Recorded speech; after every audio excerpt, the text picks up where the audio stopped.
बीते महीनों महाराष्ट्र की राजनीति में आए भूचाल के बीच अगर किसी एक शख्स का नाम सबसे ज्यादा चर्चा में रहा तो वो था एकनाथ शिंदे का।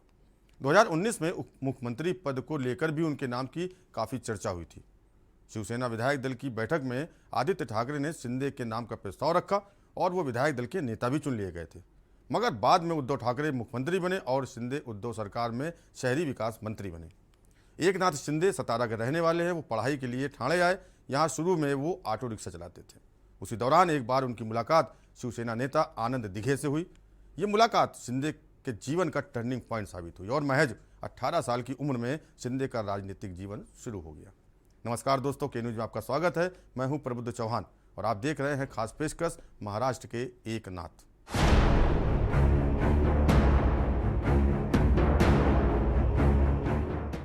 राजनीतिक सफर की शुरुआत में एकनाथ शिंदे शिवसेना कार्यकर्ता के रूप में काम करने लगे थे। 1997 में शिंदे को ठाणे नगर निगम चुनाव में बतौर पार्षद चुनाव लड़ने का मौका मिला। ये उनका पहला चुनाव था और वो जीतकर पार्षद बन गए। फिर 2001 में वो नगर निगम सदन में विपक्ष के नेता बने। जब साल 2005 में नारायण राणे ने शिवसेना छोड़ी तो शिंदे के लिए पार्टी में जगह बढ़ने का अच्छा मौका बना। शिंदे ने शिवसेना के टिकट पर 2004 का विधानसभा चुनाव ठाणे सीट से लड़ा। इस चुनाव में शिंदे को जीत मिली। इसके बाद 2009, 2014 और 2019 के चुनावों में भी शिंदे ने जीत दर्ज की। वो देवेंद्र फडणवीस की सरकार में भी राज्य के लोक निर्माण मंत्री रहे।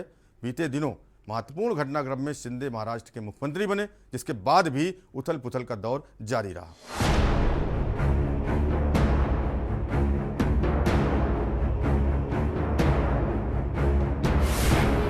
दो 2019 के विधानसभा चुनाव में एकनाथ शिंदे ने जो हलफनामा दिया था उसके अनुसार उनके ऊपर कुल 18 आपराधिक मामले चल रहे थे।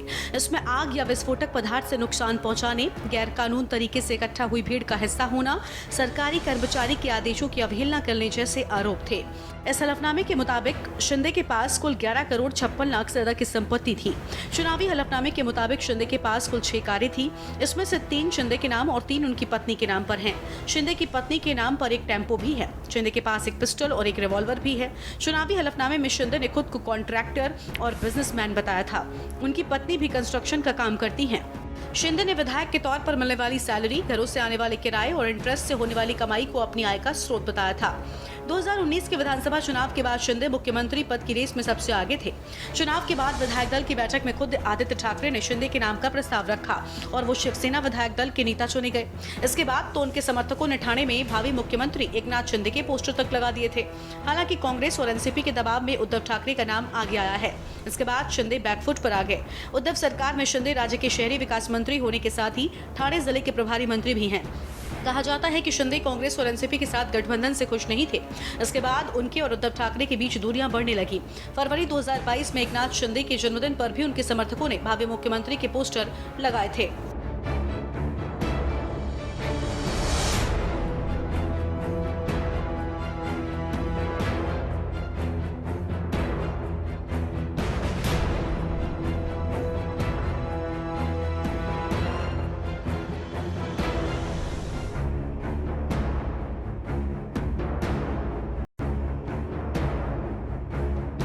शिंदे ऑटो चालक से सत्ता के सफर तक। 1997 में ठाणे महानगर पालिका से पार्षद चुने गए एकनाथ शिंदे। 2001 में नगर निगम सदन में विपक्ष के नेता बने एकनाथ। 2004 में पहली बार विधायक निर्वाचित हुए एकनाथ। ठाणे की कोपरी पंचपखाड़ी सीट से बने विधायक। 2009, 2014 और 2019 में भी विधायक बने शिंदे। 2005 में नारायण राणे ने शिवसेना छोड़ी, जिसके बाद शिंदे का कद पार्टी में बढ़ता चला गया। राज ठाकरे की शिवसेना छोड़ने के बाद भी बढ़ा एकनाथ का ग्राफ। शिवसेना से कद तो बढ़ा ही, ठाकरे परिवार के करीबी भी बन गए शिंदे। 2019 में शिवसेना विधायक दल की बैठक हुई। एकनाथ शिंदे को विधायक दल का नेता चुना गया। महाविकास आघाड़ी की सरकार बनते समय शिंदे का नाम उभरा। बतौर सीएम सबसे तेजी से उभरा था शिंदे का नाम। एकनाथ शिंदे के बेटे श्रीकांत शिंदे भी शिवसेना से सांसद हैं। शिवसेना के टिकट पर कल्याण से सांसद हैं श्रीकांत। एक हादसे में शिंदे ने अपने 2 बच्चों को खो दिया था।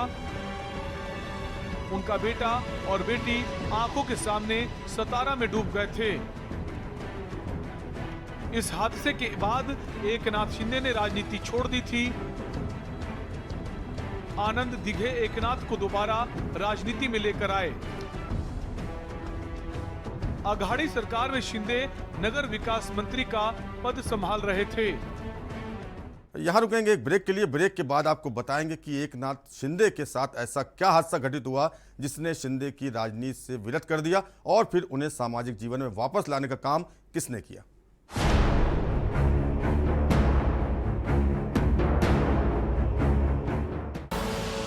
आप देख रहे हैं के न्यूज, खबरों का सारथी। देखें कौन नया खिलाड़ी आया है, समझा देते हैं, प्यार से समझाएंगे। ये तो अपनी जुबान है। जुबान एक हो तो दिल भी एक होने चाहिए। विमल बोलो जुबान केसरी। मस्त मस्त मस्त मस्त मस्त है, बड़ी मस्त है, टेस्ट में भी लज्जत है। बावर्ची की सोया बड़ी बड़ी मस्त है। बावर्ची न्यूट्री सोया बड़ी, इसमें है हाई प्रोटीन जो खाने को बनाए एक हेल्थी डाइट, और टेस्ट में बड़ी मस्त है। आप देख रहे हैं के न्यूज, खबरों का सारथी।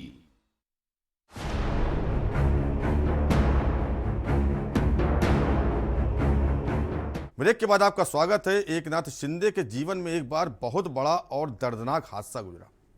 बात उस वक्त की है जब शिंदे पार्षद हुआ करते थे। इस दौरान वो परिवार समेत सतारा गए थे। यहाँ एक हादसे में उन्होंने अपने 11 साल के बेटे दीपेश और 7 साल की बेटी शुभदा को खो दिया था। वोटिंग करते हुए एक्सीडेंट हुआ और शिंदे के दोनों बच्चे उनकी आंखों के सामने डूब गए। उस वक्त शिंदे के दूसरे बेटे श्रीकांत सिर्फ 13 साल के थे। श्रीकांत इस वक्त कल्याण लोकसभा सीट से शिवसेना सांसद हैं। इस घटना के बाद शिंदे काफ़ी टूट गए थे। उन्होंने राजनीति तक से किनारा कर लिया था। इस दौर में भी आनंद दिघे ने उन्हें संबल दिया और सार्वजनिक जीवन में फिर से उन्हें लेकर आए। उद्धव ठाकरे के महाराष्ट्र के सीएम पद से इस्तीफा देने के बाद से चर्चा इस बात की होने लगी थी कि अगली सरकार कब बनेगी और देवेंद्र फडणवीस कब सीएम पद की शपथ लेंगे। सब ये मानकर चल रहे थे कि देवेंद्र फडणवीस राज्य के अगले मुख्यमंत्री और एकनाथ शिंदे डिप्टी सीएम की शपथ लेंगे, इसका ऐलान होगा।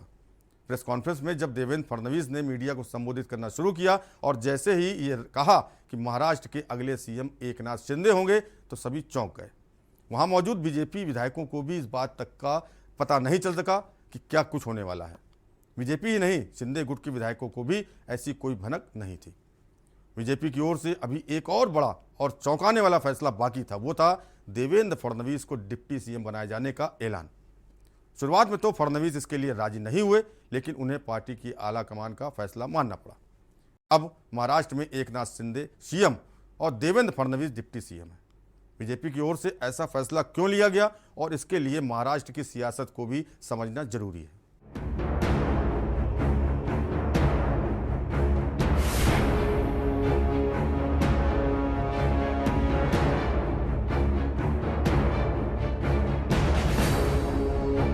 एकनाथ शिंदे को बीजेपी की ओर से ऐसा इनाम मिला जिसकी उम्मीद नहीं लगाई जा रही थी। उद्धव सरकार को बेदखल करने में जिसका सबसे बड़ा रोल था वो एकनाथ शिंदे थे। एकनाथ शिंदे को सिर्फ यही सोचकर बीजेपी ने मुख्यमंत्री पद का ऑफर दिया, ऐसा नहीं है। एकनाथ शिंदे की वजह से न केवल महाराष्ट्र की उद्धव सरकार गई बल्कि पार्टी को लेकर भी घमासान चढ़ा। शिवसेना पर असली हक किसका, इसकी लड़ाई भी बढ़ी। डिप्टी सीएम या कैबिनेट मंत्री के तौर पर वो शायद इस लड़ाई को बहुत दूर तक ले जाने में सक्षम नहीं हो पाते, लेकिन अब बतौर सीएम एकनाथ शिंदे की स्थिति पहले से अधिक मजबूत होगी। इसका ट्रेलर देखने को भी मिल गया था जब सीएम पद की शपथ के बाद ही उनकी ट्विटर पर प्रोफाइल तस्वीर बदल गई थी। ये तस्वीर अपने आप में ही बहुत कुछ आगे की कहानी बता रही थी। इस तस्वीर में बाला साहब ठाकरे और उनके साथ एकनाथ शिंदे दिखाई दे रहे थे। शिवसेना और बीजेपी का रिश्ता पहले ही टूट गया था, लेकिन उसके बाद भी ये चर्चा हमेशा रही कि किसने किसको धोखा दिया। एक बार जब फिर राज्य में बीजेपी का सीएम हो सकता था, उस वक्त बीजेपी की ओर से कदम पीछे खींच लिए गए। अगर बीजेपी की ओर से कोई सीएम बनता तो शिवसेना फिर यही बात कहती। बीजेपी ने एकनाथ शिंदे को सीएम बनाकर उस धार को भी कुंद करने की कोशिश की जिस पर पिछले कुछ दिनों से उद्धव ठाकरे आगे बढ़ रहे थे। बीजेपी के सामने एक तरफ कांग्रेस और एनसीपी थी तो वहीं दूसरी ओर शिवसेना थी। एनसीपी और कांग्रेस से मुकाबला शुरू से ही अलग रहा था क्योंकि ये दोनों दल अलग विचारधारा वाली पार्टी हैं। लेकिन शिवसेना की जब बात आती है तो हिंदुत्व के मुद्दे पर कौन आगे, इसकी जंग शुरू हो जाती है। उसके केंद्र बिंदु में हिंदुत्व का मुद्दा ही रहा और ये संदेश देने की कोशिश की हम इससे समझौता नहीं करेंगे। बीजेपी की ओर से इस मुद्दे पर भी शिवसेना पर तगड़ा प्रहार किया गया है। प्रक्रिया जी आहे, नियम आहे, 2/3 मेजॉरिटी आहे, त्याहीपेक्षा जास्तीचे आमदार आणि सहयोगी आणि अपक्ष आमदार असे जवळपास 50 आमदार आज आम्ही एकत्र आहोत। गेले काही दिवस एकत्र आहोत। एक वैचारिक भूमिका, एक राज्याचा विकास आणि जे काही 2.5 वर्षापूर्वी घडलं ते आपल्या सगळ्यांना माहित आहे। सगळ्यांनी त्या बाबतीमध्ये भाष्य केलेलं आहे। एका गोष्टीचा झाला, त्या नामांतराचं मी तुम्हाला सांगितलं, पण खेद एका गोष्टीचा झाला, दुःख एका गोष्टीचं वाटलं की ह्या ठरावाच्या वेळेला मंत्रिमंडळाच्या बैठकीमध्ये मी, आदित्य, अनिल परब आणि सुभाष देसाई केवळ फक्त 4 शिवसेनेचे मंत्री होते। बाकी सगळे मंत्री तुम्ही जाणता। आणि हा ठराव मांडल्यानंतर काँग्रेस असो वा राष्ट्रवादी काँग्रेस एका अक्षराने त्याला विरोध केला नाही आणि तातडीने त्याला मंजुरी दिली, म्हणून मी त्यांना सुद्धा धन्यवाद देतोय। हे सगळ्यांनी विशेष लक्षात ठेवायला पाहिजे। म्हणजे ज्यांनी आतापर्यंत ते करायला हवं होतं, करून घ्यायला पाहिजे होतं, ते राहिले नामानिराळे, दूर राहिले, पण ज्यांचा विरोध आहे असं भासवलं जात होतं ते सोबत राहिले। आज मी हे आपल्याशी बोलतोय, हे मनापासून बोलतोय, नेहमीच मी आपल्याशी मनापासून बोलतोय। शिवसेनेला 56 वर्ष झाली, 19 जूनला वर्धापन दिन झाला। लहानपणापासून मी शिवसेना काय आहे हे नुसतं बघत नहीं तो अनुभवत आलेलो आहे। महाराष्ट्र की राजनीति के धुरंधर खिलाड़ी माने जाने वाले शरद पवार की ओर से भी बीजेपी के इस फैसले पर हैरानी जाहिर की गई थी। एकनाथ शिंदे के भाई तक को कुछ भनक नहीं लग पाई। बीजेपी के फैसले पर भले ही हैरानी हुई हो, लेकिन लोगों को यह पता था कि नरेंद्र मोदी के प्रधानमंत्री बनने के बाद बीजेपी ने कई चौंकाने वाले फैसले लिए हैं। 1-2 बार नहीं, कई बार ऐसा देखने को मिल चुका है। बीजेपी इस सिर्फ बचे हुए कार्यकाल को ही नहीं देख रही, उसके निशाने पर और भी बहुत कुछ है। कहा जाता है कि लंबी छलांग के लिए 2 कदम पीछे खींचना पड़ता है, और महाराष्ट्र में भी बीजेपी ने कुछ वैसा ही किया। बीजेपी की नज़र कहीं न कहीं बीएमसी पर भी थी, जहां लंबे समय से शिवसेना का दबदबा रहा।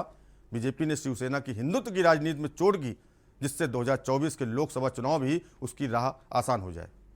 महाराष्ट्र में अघाड़ी सरकार अब बीते दिनों की बात हो गई है, लेकिन बीजेपी का मकसद शायद अभी पूरा नहीं हुआ है और अगला निशाना शिवसेना को ठाकरे परिवार से दूर करने पर है। महाराष्ट्र में बीजेपी के पास 105 विधायक हैं और शिंदे गुट के पास 41 विधायक, लेकिन बीजेपी ने बराबर ही मंत्री चुने। इसके मायने क्या हैं ये तो बीजेपी जाने, मगर इसके दूरगामी परिणाम ऐसे ही हो सकते हैं जैसे कि आज बिहार में बीजेपी के हो रहे हैं। बिहार में दूसरी सबसे बड़ी पार्टी होने के बाद भी बीजेपी ने जेडीयू को मजबूत किया। महाराष्ट्र के बाद बिहार की राजनीति में बड़ा खेला हो गया, मगर दोनों राज्यों में फर्क था। पहला तो ये कि महाराष्ट्र में बीजेपी को सत्ता मिल गई, और दूसरा ये कि महाराष्ट्र में कई दिन शोर शराबे के बाद सत्ता बदली, लेकिन जबकि बिहार में चुपचाप ही बिसात बिछा दी गई।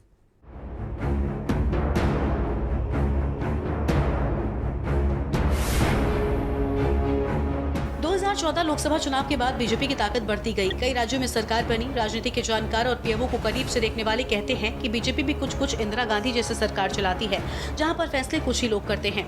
बिहार में राजनीतिक उठापटक के बाद अब सवाल यह है कि क्या बिहार की तरह महाराष्ट्र में भी बीजेपी अपनी कमजोरी की कीमत पर एकनाथ शिंदे गुट की शिवसेना को मजबूत करती जा रही है। महाराष्ट्र में पहले एकनाथ शिंदे को सीएम बनाना और फडणवीस जैसे नेता को उप मुख्यमंत्री बनाना, अब 2 महाराष्ट्र सरकार में 2 दागी विधायकों को मंत्री पद देना किस रणनीति का हिस्सा हो सकता है, समझ से परे है, मगर सवाल उठने लगे हैं। कार्यकर्ता आशंकित हैं। उर्दू के मशहूर शायर राहत इंदौरी साहब का एक शेर है, नए किरदार आते जा रहे हैं मगर नाटक पुराना चल रहा है।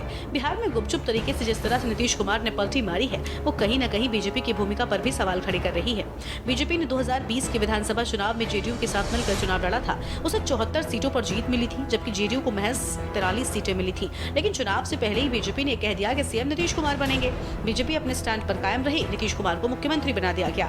बीजेपी और जेडीयू में सब कुछ बहुत अच्छा नहीं था, फिर भी सरकार चलती रही। लेकिन बिहार बीजेपी कार्यकर्ता बीजेपी के फैसले से ज्यादा खुश नजर नहीं थे।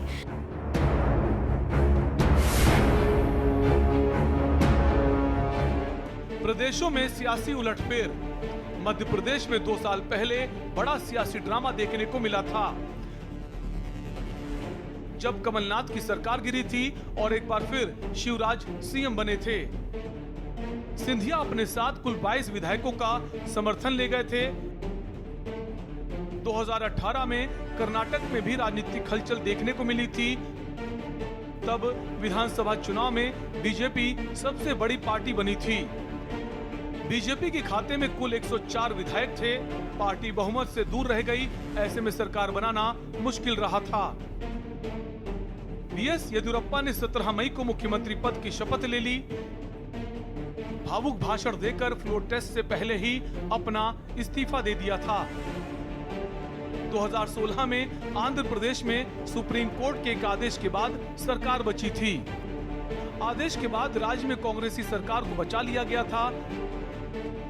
महाराष्ट्र में 2019 में देवेंद्र फडणवीस के साथ भी ऐसा ही हुआ था।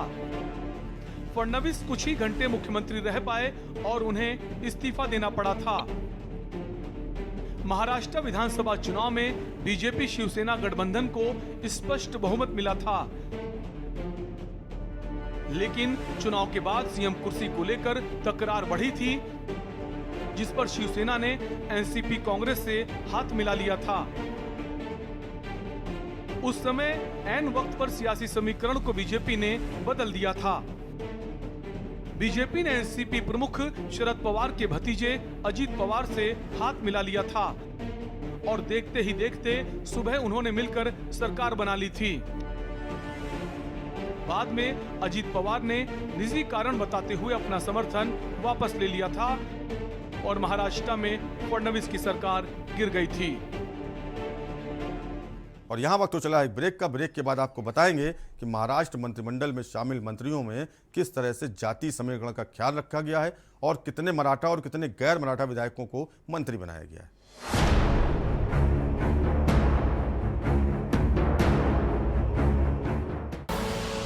आप देख रहे हैं के न्यूज, खबरों का सारथी। आजादी के अमृत महोत्सव के तहत 13 से 15 अगस्त तक एक स्पेशल मूवमेंट हर घर तिरंगा का आयोजन किया जा रहा है। तिरंगा हमें जोड़ता है, हमें देश के लिए कुछ करने के लिए प्रेरित करता है। आइए आजादी के अमृत महोत्सव का जश्न मनाएं, घर घर तिरंगा फहराएं। तिरंगा हमारा स्वाभिमान, तिरंगा हर भारतीय की पहचान। तिरंगे में है आजादी की खुशबू, घर घर अलख जगाए। मैं आपसे अपील करता हूं कि इसे हर घर तिरंगा अभियान में बढ़ चढ़कर भाग लें। आजादी के इस पर्व को धूमधाम से मनाएं।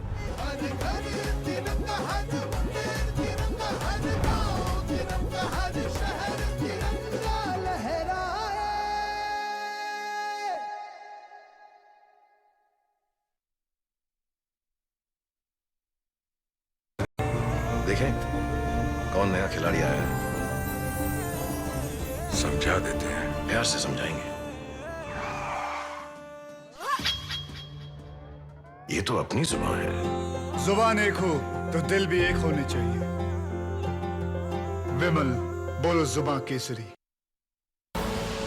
आप देख रहे हैं के न्यूज, खबरों का सारथी।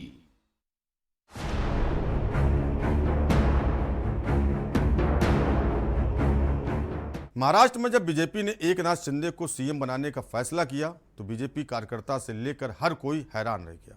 पूर्व सीएम महाराष्ट्र में बीजेपी का चेहरा देवेंद्र फडणवीस को खुद 1 घंटे पहले पता चला कि उनको डिप्टी सीएम का पद संभालना है। हैरत की बात है कि उन्होंने मुश्किल से घंटे भर पहले साफ कर दिया था कि वो सरकार में कोई पद नहीं लेंगे। बीजेपी आलाकमान नेताओं या फिर पीएम मोदी और अमित शाह की जोड़ी ने महाराष्ट्र की राजनीति में बीजेपी के कदम बढ़ाने के लिए यह फैसला लिया। इससे ही बड़ी हैरत की बात है कि बीजेपी के इतिहास में पहली बार पार्टी अध्यक्ष ने एक बड़े राज्य के पूर्व मुख्यमंत्री के कद के नेता को सार्वजनिक मंच से आदेश दिया है। सोचिए, फडणवीस ही नहीं, महाराष्ट्र बीजेपी के अन्य नेताओं और कार्यकर्ताओं पर क्या असर हुआ होगा। शिंदे को सीएम बनाने को जो लोग बीजेपी का मास्टर स्ट्रोक बता रहे हैं, वही फडणवीस को उनका डिप्टी बनाने का निर्णय समझ से परे बता रहे हैं। सीएम की घोषणा के दौरान देवेंद्र फडणवीस के बयान ने सभी को चौंका दिया था। फडणवीस ने प्रेस वार्ता में क्या कहा था, सुनाते हैं आपको।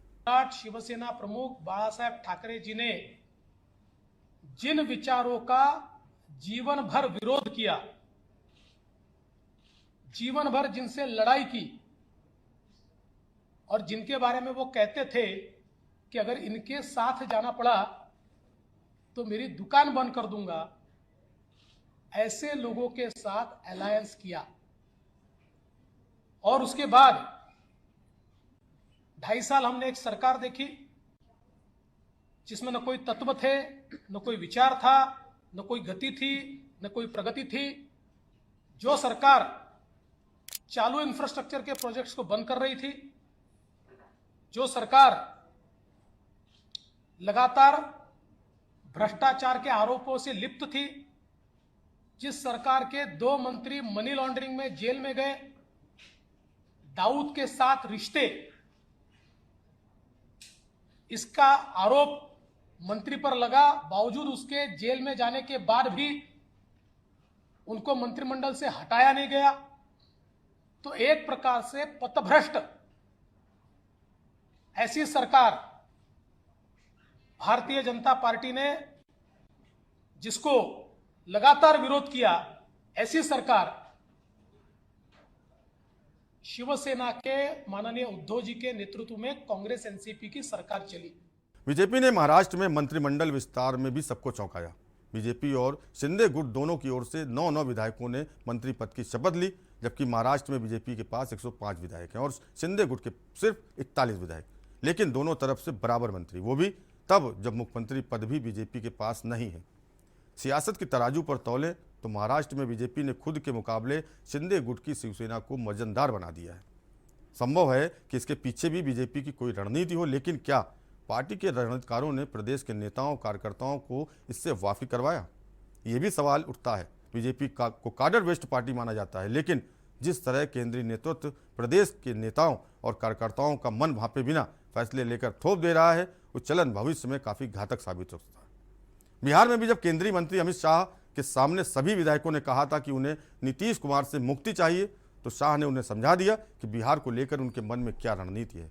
लेकिन क्या हुआ? कुछ दिनों बाद ही नीतीश चल पड़े और बीजेपी हाथ मलते रह गई। नीतीश के झटके से बीजेपी इस तरह हक्का बक्का है कि उसे सूझ नहीं रहा है कि आगे करे तो क्या करे। महाराष्ट्र को लेकर भी केंद्रीय नेतृत्व के एक तरफा फैसले प्रदेश में पार्टी को मुश्किल में नहीं डालेंगे, इसकी क्या गारंटी है?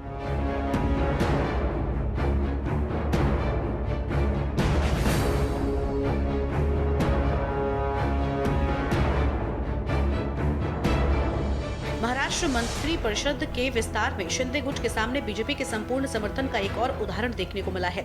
शिंदे गुट से जिन 9 विधायकों को मंत्री बनाया गया, उनमें से 2 ऐसे नाम हैं जिनमें एक संजय राठौर पर टिकटॉकर पूजा चौहान की खुदकुशी से जुड़ा मुकदमा आज भी चल रहा है। वहीं दूसरे मंत्री अब्दुल सत्तार पर भ्रष्टाचार के आरोप है। हैरत की बात यह है कि संजय राठौर जब शिवसेना, कांग्रेस, एनसीपी की महाविकास अघाड़ी गठबंधन सरकार में थे, तब पूजा चौहान खुदकुशी मामले से उनका नाम जोड़ने पर बीजेपी ने ही हंगामा मचाया था और के दबाव में राठौर एमवीए सरकार से इस्तीफा देने वाले पहले मंत्री बने थे। सवाल उठता है कि क्या बीजेपी सीएम एकनाथ शिंदे पर इतना ही दबाव बनाने की ताकत नहीं रखती है कि वो इन 2 विधायकों की जगह स्वच्छ छवि वाले दूसरे विधायकों को मंत्री बनाने पर मजबूर कर सके। अब अगर बात की जाए बिहार की, तो जरा अतीत की तरफ चलते हैं। नीतीश कुमार का राजनीति में आगमन जेपी आंदोलन से हुआ। 1999 में एनडीए की सरकार बनी, अटल बिहारी वाजपेयी पीएम बने। जॉर्ज फर्नांडिस ने 1994 में नीतीश कुमार समेत कुल 14 सांसदों के साथ जनता दल से नाता तोड़कर जनता दल बनाया, जिसका नाम अक्टूबर 1994 में समता पार्टी पड़ा।